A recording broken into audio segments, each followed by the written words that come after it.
300 ne joue pas la carte de l'hyper-réalisme et pour cause, le film a pour objectif de reproduire fidèlement le visuel de la BD dont il s'inspire, une BD mêlant histoire et mythologie signée Frank Miller. Je tenais absolument à moderniser cette histoire en commençant par l'apparence des personnages. Je les voulais plus dynamiques qu'ils ne l'étaient à l'époque. Je voulais un peu zapper le côté histoire antique. Elle n'est pas ancienne cette histoire, elle est éternelle. Cette histoire, c'est celle de 300 Spartiates en colère sous les ordres du roi grec Léonidas, alias Gérard Butler. Le film montre d'abord ce qu'est un Spartiate. Nous sommes des Spartiates!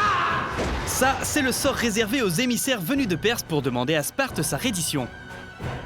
Il n'existait aucun guerrier pouvant rivaliser avec leur entraînement, leur endurance ou leur dureté.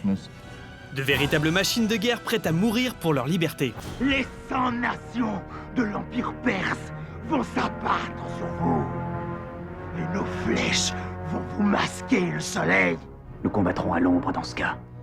Pour réussir ce visuel étonnant, le réalisateur Zack Snyder utilise un nouveau procédé baptisé Crush, qui valorise les couleurs en accentuant les noirs, une technique proche des ombres chinoises qu'affectionne particulièrement Frank Miller.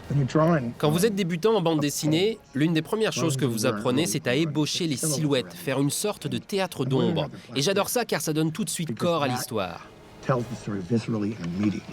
Cette technique, c'est d'ailleurs un peu sa marque de fabrique. Une touche perso qui a déjà séduit le cinéma puisque c'est aussi lui qui est à l'origine du Sin City de Robert Rodriguez. Ils ont l'air assoiffés. Donnons-leur quelque chose à boire. L'une des choses les plus formidables dans l'œuvre de Frank Miller, c'est qu'il parvient toujours à mettre de la poésie dans ses dessins. Ce ne sont pas que des illustrations. Je trouve qu'il y met une grande part de rêve. Entre lyrisme et bravoure, 300 est un spectacle de toute beauté, tant et si bien que les producteurs ont confié au réalisateur l'adaptation d'une autre BD, celle des Watchmen d'Alan Moore. Et pour prouver qu'il est déjà au travail, Zack le farceur a même glissé une image subliminale de ce prochain film dans la bande-annonce de 300. Stop, regardez bien, voici en exclu le portrait d'un de ces mystérieux Watchmen.